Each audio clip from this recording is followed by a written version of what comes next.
चुलत्याच्या संशयाने घेतला निष्पाप जीव।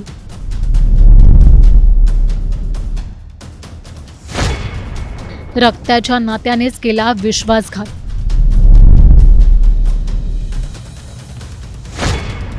धाराशिवमध्ये अंगाचा थरकाप उडवणारी घटना। माणुसकीला काळीमा फासणारी आणि अंगावर काटा आणणारी घटना समोर आली। धाराशिव जिल्ह्यात एका 13 महिन्यांच्या निष्पाप चिमुरडीची अत्यंत क्रूर पद्धतीने हत्या करण्यात आली। तिच्या सख्ख्या चुलत्याने हा खून केल्याचा धक्कादायक प्रकार उघडकीस आलाय। चुलत्यांनीच का केला चिमुकल्या पुतणीचा खून? एका निष्पाप जीवाला एवढ्या निर्दयी पद्धतीने का संपवलं? काळजाचा थरकाप उडवणारी ही घटना नेमकी आहे तरी काय, हे जाणून घेण्यासाठी हा व्हिडिओ शेवटपर्यंत पहा आणि टाइम्स नाऊ मराठीला फॉलो आणि सबस्क्राईब करायला विसरू नका। ही घटना आहे धाराशिवच्या तुळजापूर तालुक्यातील गवळेवाडी परिसरातील। अवघ्या 13 महिन्यांची आराध्या घरात झोपली होती। 27 फेब्रुवारीच्या पहाटे आराध्याला घरातून उचलून नेलं जातं आणि त्यानंतर ती कुणालाच दिसत नाही। आराध्या घरातून गायब झाल्याचं लक्षात येताच तिच्या वडिलांनी पोलीस ठाण्यात धाव घेतली। पोलिसांनी वडिलांची तक्रार दाखल करून घेतली।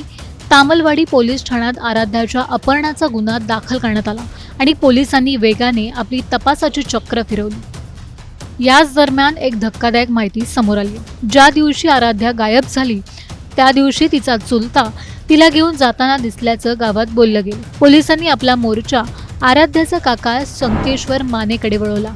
आराध्याचं अपहरण केल्याच्या संशयावरून पोलिसांनी संकेश्वर मानेला ताब्यात घेतलं।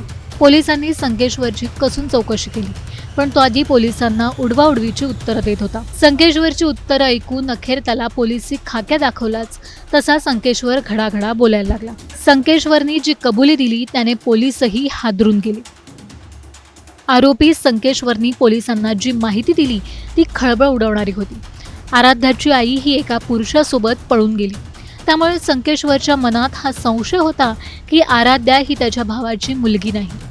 आराध्याची आई पळून गेल्याचा राग संकेश्वरच्या मनात खदखदत होता। याच रागातून त्याने एक थरकाप उडवणारा निर्णय घेतला। 27 फेब्रुवारीच्या पहाटे साधारण 4:30 ते 5 ची वेळ होती। सर्वजण घरात गाढ झोपले होते। चिमुकली आराध्या सुद्धा झोपलेली होती। हीच संधी साधत संकेश्वरनी आराध्याला घरातून उचललं आणि शेतात नेलं।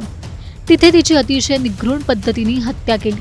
यानंतर ही संकेश्वर मधला सैतान शांत बसला नाही। कुठलाही पुरावा मागे राहू नये म्हणून संकेश्वरने आराध्याचे कोयत्याने 7 तुकडे केले। हे तुकडे त्याने पोत्यात भरले आणि शेतात पुरून टाकले। संकेश्वर दिलेल्या या खळबळजनक कबुलीने पोलीस आणि कुटुंबाच्या पायाखालची जमीनच सरकली। यानंतर पोलिसांनी घटनास्थळी धाव घेतली। तहसीलदारांच्या उपस्थितीत शेतातून पुरलेल्या मृतदेहाचे तुकडे पोत्यासकट बाहेर काढण्यात आले। त्यावेळेचं दृश्य काळजाला थरकाप उडवणारं होतं। पोलिसांनी अवघ्या 24 तासात गुन्ह्याचा छडा लावत आरोपी मानेला अटक केली। याच्यावर हत्येचा गुन्हा दाखल करण्यात आला असून पुढील तपास सुरू आहे। संशय, राग आणि विकृत मानसिकतेची शिक्षा एका निष्पाप कोवळ्या जीवाला चुकवावी लागली आहे। रक्ताच्या नात्यानेच विश्वासघात केला आणि एका चिमुकल्या आयुष्याचा निर्दयी अंत झाला।